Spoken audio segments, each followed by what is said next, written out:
மத்திய உள்துறை செயலாளர் தலைமையில் இன்று சிவில் பாதுகாப்பு கூட்டம் நடைபெற இருக்கிறது. கூடுதல் விவரங்களை செய்தியாளர் பாரதிராஜா வழங்க கேட்கலாம். பாரதிராஜா வணக்கம். இந்த கூட்டத்தில் என்னென்ன விஷயங்கள் ஆலோசிக்கப்பட இருக்கிறது? பாரதிராஜா, இந்த கூட்டத்துடைய முக்கியத்துவம் குறித்தும் சொல்லுங்க.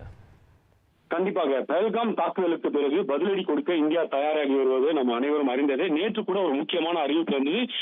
7ஆம் தேதி அனைத்து மாநிலங்களும் போர்க்கால ஒத்திகை நடத்தப்பட வேண்டும். அதாவது போர் வரும் காலங்களில் மக்களை எப்படி காப்பாற்றுவது, அதிரடி நடவடிக்கைகளை எப்படி மேற்கொள்வது, பாதுகாப்பு நடவடிக்கைகள் மேற்கொள்வது, இதையெல்லாம் ஒத்திகை நடத்த வேண்டும் என்று மத்திய அரசு உத்தரவு வெளியிட்டிருந்தது. இந்த நிலையில இன்று மத்திய உள்துறை செயலாளர் தலைமையில் முக்கியமான கூட்டம் நடைபெற இருக்கிறது. இந்த 224 மாவட்ட சிவில் தலைமைச் செயலாளர்கள் இதில் பங்கேற்க இருப்பதாக கூறப்படுகிறது.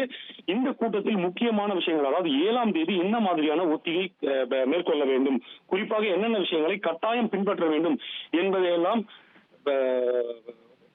தெளிவுபடுத்த இருக்கிறார்கள் என்று கூறப்படுகிறது.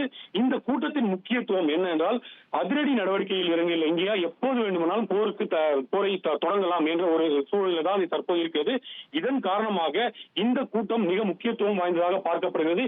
இந்த கூட்டத்தில் மாநில தலைமை செயலாளர்கள், உள்துறை செயலாளர்கள் கூட பங்கேற்க வேண்டும் என்று அறிவுறுத்தப்பட்டிருக்கிறது. இன்று என்னென்ன வழிகாட்டுதல் குறிப்பிடுகிறார்களோ அதை 7ஆம் தேதி அனைத்து மாநிலங்களும் பின்பற்ற வேண்டும். இதுதான் இந்த கூட்டத்தின் முக்கியத்துவமாக தற்போது இருக்கிறது.